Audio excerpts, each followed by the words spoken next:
I'm Ben. I used to be a visa officer myself. I did that for the U.S. government and embassies and consulates around the world for many years. I did over 60,000 visa interviews in total, sitting there at the window, making the decisions on every type of visa that you can imagine. Tourist visas, student visas, marriage visas, diversity lottery visas, everything that is out there, I've done that. And it's not only me at the Argo team. At Argo, we've got over 20 officers who have worked in 35 different countries, speak 14 different languages, and in total, the number of visas that we've adjudicated is over 1 million.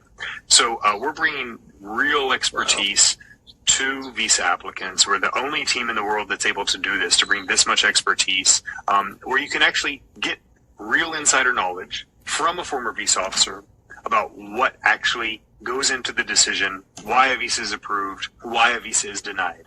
So, I left the government a few years ago, and I've been helping people pass their visa interviews since then, because while I was on the inside, I saw that there were people who were getting their visas denied unnecessarily for two main reasons. One, because maybe the officer just didn't understand the situation, didn't speak the local language, didn't know enough about the local country.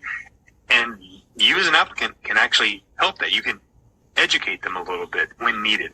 And the other reason was because applicants would be poorly prepared, sometimes underprepared or sometimes badly prepared by someone who doesn't really know what someone should do in a visa interview. And I saw applicants that would come into the interview and do odd things, say odd things, behave in weird, unnatural ways because they'd been told this is the way you have to act to get your visa issued. That's not necessary, and there are ways to get the visa issued which involve telling the truth in a direct and pointed way to get your point across, to get your story across, to give the visa officer that confidence to issue the visa. So that's why I came out. That's why all of the Argo team came out of the government, and now we help people like you get your visa issued. Awesome. So you would want to subscribe to the channel, because after this, I'm going to give you a code that will give you a 10% off if you want to have a one-on-one conversation with Ben and the Argo Visa team. So please subscribe to the channel, and you get a code because you have subscribed to the TFV YouTube channel to get a 10% off when you book a consultation with Argo Visa team, and you get to speak to Ben one-on-one. So Ben, let's get going. So the number one question everybody asks is, what was the mistake I made that got my visa denied? So I guess what I'm trying to ask is, what is the number one visa mistakes that applicants usually make? Well, that's a good question.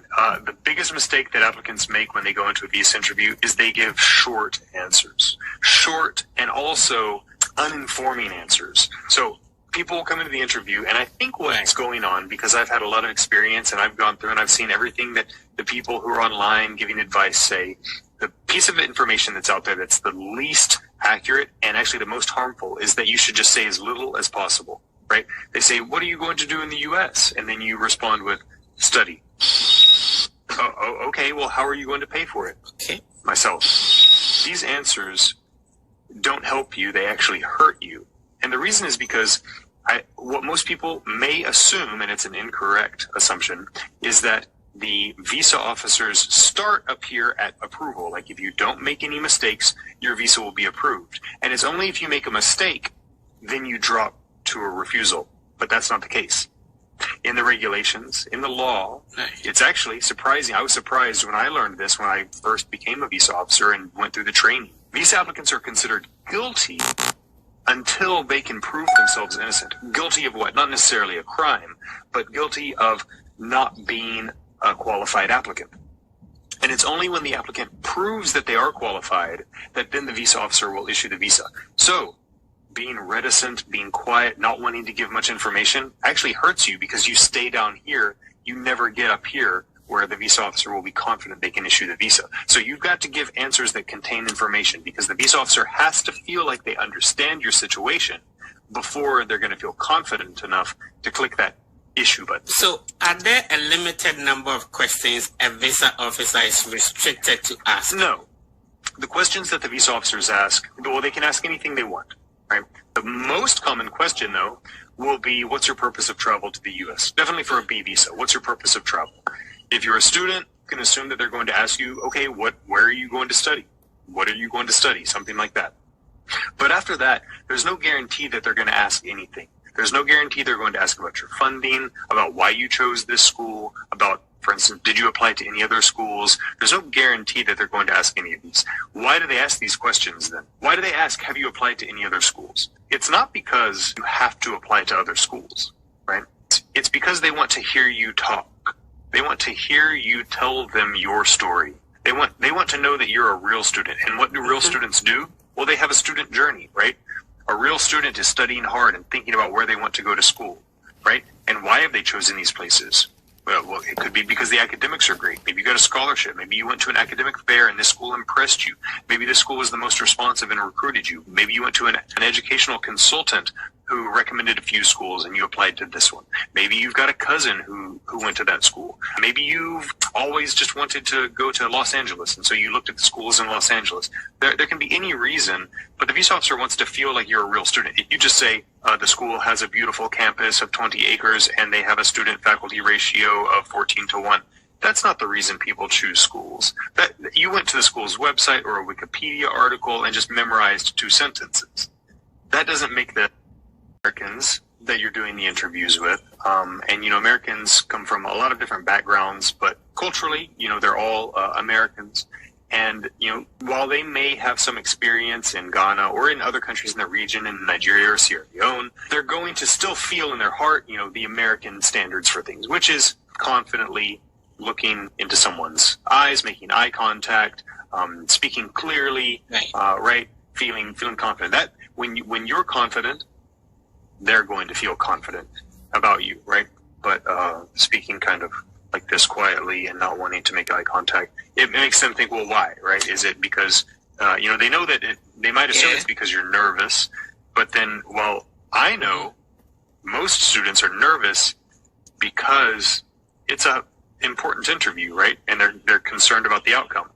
The visa officers will immediately perhaps assume that, oh, they're nervous because they're lying to me. That's what they start to assume, right? So the way to assume to approach this, and I know that in a lot of cultures, deference to authority is very important, to elders, to anyone in a government position, and so you might kind of be in this mode of thinking, oh, yes or no sir, please sir, that kind of thing. That's not what Americans like.